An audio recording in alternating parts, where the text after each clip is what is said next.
Yo, and welcome to the 1K subscriber special video. Nothing else I can say but thank you. I appreciate you taking your time from your day to watch my content. There's literally nothing else I can ask for. Without you interacting with my videos, I would for sure have given up a while ago. In today's video, I'll be going over some of the most asked questions involving Aurora. I asked ChatGPT to help me out with this one so I make sure everything's good. But before we do that, I have something to give back to our community. First of all, new emotes. I commissioned some new but known and hopefully appealing thematic-wise emotes that we're gonna use in my videos, my Discord, and I think there's a way to make them usable by members on my YouTube channel. Hopefully I've already figured it out by the time I've uploaded this video. Bear with me, I'm still new to this, I'm learning on the go. I'll for sure be commissioning new ones in the future, but for now I figured these are the most requested and needed ones. If you're interested in the artist, I'll leave a link down below to his portfolio site. Starting from now, I've added Patreon only emotes as another perk to my memberships as well.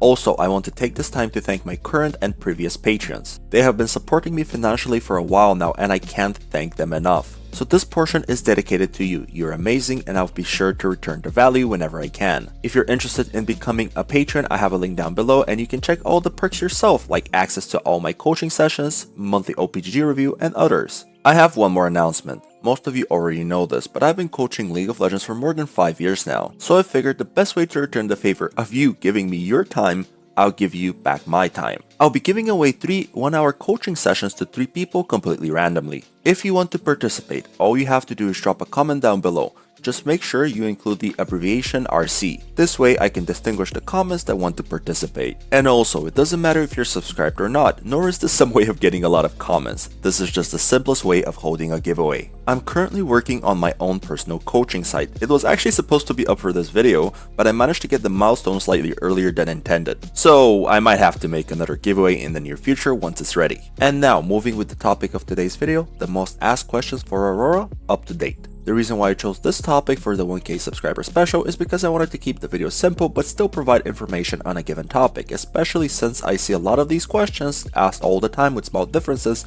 on all media platforms. And with that, the first question is, what is Aurora's identity as a champion? Aurora is primarily an assassin with control mage aspects. She excels at bursting squishy targets down and finding good engage or follow-up angles for your team, which means she's pretty flexible, but she's not the best pick in all situations. Follow-up question to this is, when is it a good time to pick her? Aurora struggles in dealing with tanky and bruisery enemies as the game goes longer, since even though she has an HP percent passive, it's not enough to deal with them. Also, she struggles to match split pushers on side later on. If you get the luxury of seeing the enemy team comp before you get to choose her, ideally you'd always pick her into at least 3 squishy champions, and into a matchup that doesn't outrange you on the mid lane or a matchup that doesn't have infinite dashes or controlling the wave capabilities for top lane. And a follow-up question to this would be, is she a good blind pick? And the answer is absolutely yes. For me, Aurora is the best blind pick in general on any role. Of course, there are bad matchups that you struggle in as any other champion, but in my opinion, she's one of the champions with the least bad ones. The biggest enemy when blind picking her is not the enemy laner, it's your own skill, since without it, you can't land shots. But for real, Aurora's strength lies in the player itself. Movement, positioning, knowledge, and landing abilities all work together to make her a good blind pick. It really comes down to your experience and understanding of the matchups, which in my opinion is the beauty of the champion, since it always gives you opportunities to better yourself but also pull off some very creative plays. Is Aurora better on top or mid? This is a question I get frequently asked in my Discord server, and answer is always, she's better wherever you enjoy playing her more. Now, if we're strictly talking about efficiency, I would say mid lane is better since it fits her assassin nature more, but both have up and down sides. On top lane, you're more likely to have a better matchup and get a lead due to the longer lane and the more common melee champions. But at the same time, if you make too many mistakes, there's a big chance you'll be useless. Top is a rootless place sometimes, only the strongest survive because of its isolated nature, so be warned. For mid, it's impossible to not have a chance to have an impact in the game as long as you're playing towards your strong sides and avoiding your weak sides. Mid in general is a more stable lane, since if you make a mistake, you can come back from it without having to lethal your opponent, possibly a complete contrast to top lane. But the fact that mid lane is closer to the most important lane and the most important role makes it the better overall choice. Disclaimer: play the role you enjoy the most. I keep saying this in my videos and I'll keep saying it in the future. Nothing will work if you don't enjoy the process. prioritize having a good time over the small difference that will make playing a slightly more optimized position. Next question, is Aurora good right now, especially after the nerf? There's no denying that Aurora currently has one of her worst win rates since release, if not the worst. Did the nerf have that big of an impact? I would say partially. She's overall weaker due to a few reasons, not just the nerf. Tanks are more prevalent in the new seasons, especially since they buffed this monstrosity of an item. And a lot of champions that use it showed in the meta again, which just happens to be the ones that Aurora's main archetype struggles against. Also, Aurora is a fairly new champion. The longer the game continues to exist, the more people will understand how the champion works. That's just the law of nature. So as time passes, people understood what Aurora's weaknesses are, but also acknowledge how to move accordingly to dodge her abilities and avoid her stealth shenanigans. Now, of course it's division based on how good your opponents are, but on average people are more acquainted with her existence, thus lowering her win rate. So nerfs aren't generally the only driving factor in how strong a champion is. There are outside factors that contribute, which leads to the win rate we have currently. Does that make her a bad champion to start playing though?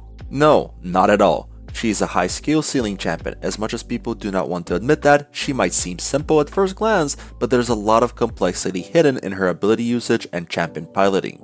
Now, I'm not saying she's the most difficult one. There's a bunch of champions that have more skill intensity, of course. But just because there's more difficult champions to play out there does not make Aurora any easier. She is her own separate entity of hard to master mechanics that you need to invest time into to get good at using them at their fullest potential. What part of the game does Aurora shine the most in? Aurora is by far the strongest in the early game due to the fact that she's a ranged champion that can easily convert a poke battle into an all-in. This is due to how her regular abilities work in combination with her passive. If she hits all of her abilities, it's extremely hard to win a trade into her, let alone get lane priority.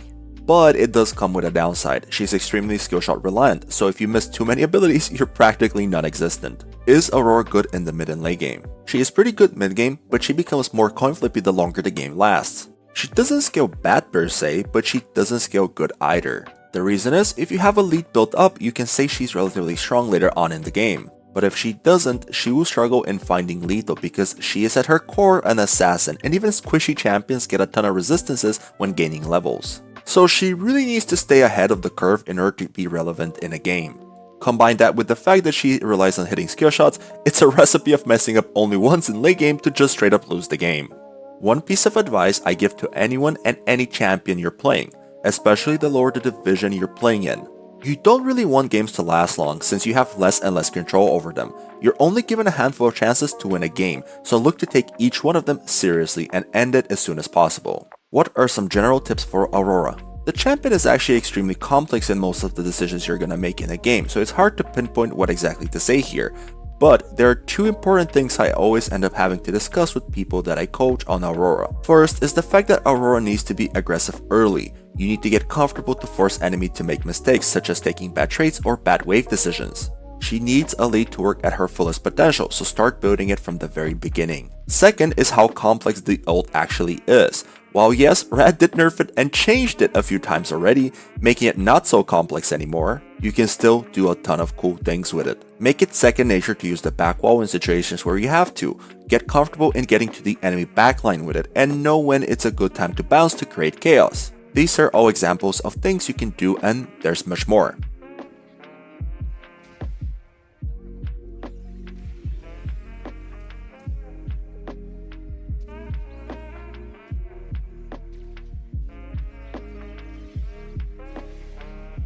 But don't get me wrong, I personally am always constantly improving on this aspect as well. Lastly, let's discuss some items for Aurora. Recently, I've been getting asked what do I think about Rod of Ages on her. I think it can work. It's not necessarily a bad item, it's just a very slow one, and it's not an item that assassins should generally build. A similar champion that buys Rod of Ages currently is Ahri. Both of them are assassin control mages, but the core difference is Ahri scales pretty good in the game even if she has no lead. The reason for that is she has a pretty low cooldown ult, true damage in her kit, and is extremely mobile in terms of going in and out, whereas Aurora kinda needs to put herself in the actual battle to be relevant. There are obvious similarities between the champions, but my verdict is that it's not assassin enough to justify building it on Aurora too regularly. Now, it could be the best in slot if your main job in a game is to engage into glass cannons, but it depends on the division you're in as well, because if you're in high elo, yeah, for sure, go for it. But if you're not though, and you're anywhere below Diamond 2 for instance, let's say, you might just be better off going full damage anyway, since being the one that has the most amount of damage in your team is one of the most consistent things you can do. In order to carry the game, I mean, of course. What about Lichbane on Aurora? The item is not bad on her. Problem is, the longer the game goes, the less auto attacks you land in teamfights, since you need to be constantly moving around and playing purely off your ability sequences. So the item becomes obsolete pretty fast and there are better items to buy. If you want to make an argument for building Lichbane, it needs to be in a game where you're purely focused on split pushing and taking towers fast. But of course, I don't recommend that because Aurora is one of the worst 1v1 split pushers unless you have a huge lead or you're just way better than your opponent. So if we take it that you're equal skill to your opponent, you shouldn't be looking to split push, rather look to teamfight and make picks. Also, basically everything I just said applies to Nashor's Stoof as well,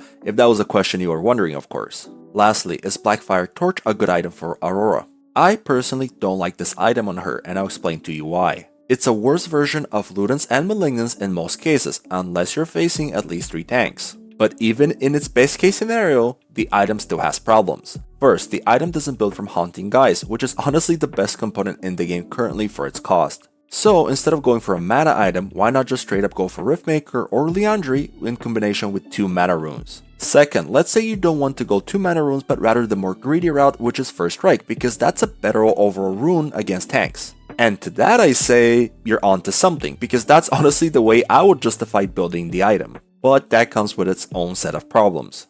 1, it slows down your other core items. And 2, it's an item that doesn't provide you any HP against champions that can one-shot you even though they're tanks. And the whole point of this build should be that you're looking for long drawn out fights where you're able to get more use of your passive. The way I see it is just skipping Blackfire Torch against tanks if you want to go First Strike is just a better approach. Here you might be thinking, but these are just 2 different playstyles, aren't they? And yeah, you're correct, but also both build paths kind of depend on the game's context. If you're facing at least 3 tanks, if your matchup is someone who can't remove your First Strike easily and at the same time you're comfortable using your First Strike whenever it's up, you can honestly justify the item. But it comes down to your personal belief on what's more valuable in a certain game, so honestly I'll leave the answer to this question open.